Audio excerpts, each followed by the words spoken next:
Emergency medical response refers to the emergency treatment at the site of flood. So, we will have to have a prompt and immediate response or attention, intervention at the flood site itself. And for that, we may have to have hospitals in the nearby locality with sufficient facilities, or even sometimes we need to have mobile operation theaters or mobile floating hospitals kind of arrangements also will be required at places.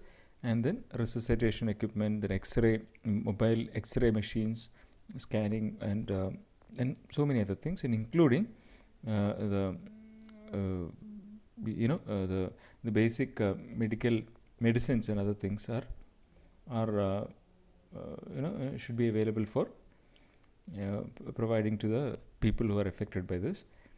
And then medical facilities and medical treatment at hospital must be having a well rehearsed medical preparedness plan is required to provide intense care to cases rescued from drowning. So we need to have a well rehearsed medical preparedness plan. Okay.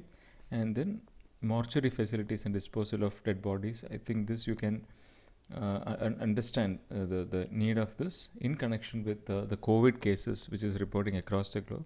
Many countries, they face difficulty in providing this the dead bodies and all. Now, public health issues in aftermath of flood, the safe and sufficient drinking water is to be ensured. So even after the occurrence of flood, there will be a group of people who are it's for both affected and directly affected and not affected people. But if a situation like flood happens, then it is very critical for us to ensure the quality of water, drinking water, right? So therefore, or potable water, whichever way it is. So that is another side of this. And sufficient vector control and pesticides, insecticides are to be provided. Then mosquito nets are recommended at such certain places. And psychological aspects is very important. Just like the physiological things, this psychological impact of each of these events also to be addressed properly. And so therefore we must we taking assistance from psychologists, psychiatrists, and counselors, etc., for at the society. And then documentation of medical response is very important, because the reasons and the effect, cause and effect, and other aspects of the details of our response towards this, everything had to be recorded. And that actually helps us to improve the system, and that documentation helps in the future also in decision making. And hazard and disaster management for the tidal waves. So far we discussed about flood. Now it is actually the some scenario which happens at the coastal area. And so therefore the most important thing is to protect the coastal areas by through certain strategies. Broadly classifying, one is actually the hard engineering strategy, and the other one is soft engineering strategy. And in hard engineering strategy, as you can see, we may have to provide some engineering, build some engineering structures like groins, which is actually a barrier. Then gabions. Gabions are some rocks. It's a wired cage which is filled with stones. I think you have seen this before. Like those who have traveled to Kannur from Payyanur, near to the towards the Kannur side, immediately after the Valabhattanam Palam, you might have noticed this kind of gabion arrangement just to protect the soil subsidence. And similarly, groins, as I said, some projections right inside the river body or water body. And then rock armor എന്ന് വെച്ച് കഴിഞ്ഞാൽ like what you have seen in the case of, this is actually rock armor. I think I need not explain much, you know this. And then otherwise sea dikes, okay, like കടൽ ഭിത്തി എന്ന് പറയുന്ന പോലെയുള്ള കാര്യങ്ങൾ, Then you have revetments like this. This is to absorb the heavy pressure of the water. Okay. Then otherwise we can provide some structures offshore also, like inside the sea at some say some 1 kilometer or 0.5 kilometer inside the sea, like a barrier or like a structure, okay, which reduces the pressure of the sea water, sea waves. Now other soft engineering structures, you can take time and go through this. And soft engineering strategies are the natural process of sea and sand.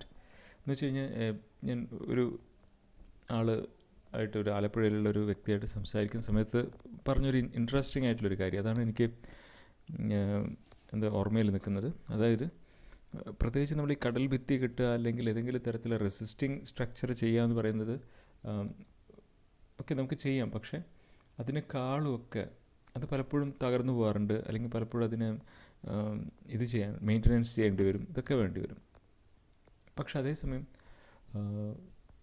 ഏറ്റവും best possible വേ എന്താണെന്ന് വെച്ച് കഴിഞ്ഞാൽ, നമുക്കൊരു കടൽ തീരമുണ്ടെങ്കിൽ ഒരിക്കലും erosion കുറവായിരിക്കും സാധാരണഗതിയിൽ. എന്തുകൊണ്ടാണെന്ന് പറയുക, ഇതൊരു വളരെ ജെൻറ്റിൽ സ്ലോപ്പാണ്. അതുകൊണ്ട് തന്നെ ഈ തിരമാല കടൽ തീരത്തേക്ക് വരുന്ന സമയത്ത് അതിൻ്റെ ഒരു ഇൻറ്റൻസിറ്റി കുറഞ്ഞു വന്ന് ഒരു കുഷൻ ശരിക്കും പ്രൊവൈഡ് ചെയ്യുന്നുണ്ട്. അപ്പോൾ അതുകൊണ്ട് തന്നെ ആ ഒരു ജെൻറ്റിൽ സ്ലോപ്പുള്ള ഒരു നേച്ചറിൻ്റെ ആ ഒരു മെക്കാനിസമാണത്. ഇമ്പാക്റ്റ് എന്താ പറയുക, ഒരു കുഷൻ പ്രൊവൈഡ് ചെയ്യുക എന്നുള്ളത്. അപ്പോൾ that is actually one best way of doing it, but it's not possible at every places. And then beach, having beach is actually very it's a natural nature's solutions to this kind of to protect the coastal areas from the tidal waves and all. And then offshore reefs, that is offshore reefs, it could be natural or artificial. If we have some reef or some structures, substructures, structures within the underwater, then that will actually reduce the impact. But there are some advantages and disadvantages of it. It will be very expensive to construct anything like that, especially in more vulnerable area. I mean, we need to be very selective in that cases, and they need openings for the fishing boats. Otherwise it will be an obstacle for the fishing boats and ships and all. So therefore there should be some intermediate breaks provided, so that boats can pass between these two sections, and then the damage, it may damage the fish net, etc. Okay, so like that.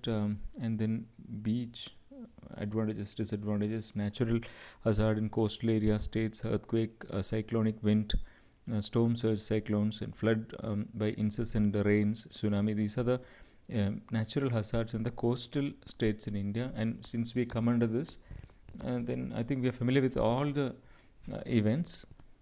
At least to some extent we have we have confronted some of the, at least some of the natural disasters, but we are prone to this. And now you can see what are the approaches towards multi-hazard safety measures in coastal areas. Not explaining much. I think the specific things are given here. You can read that, okay? And so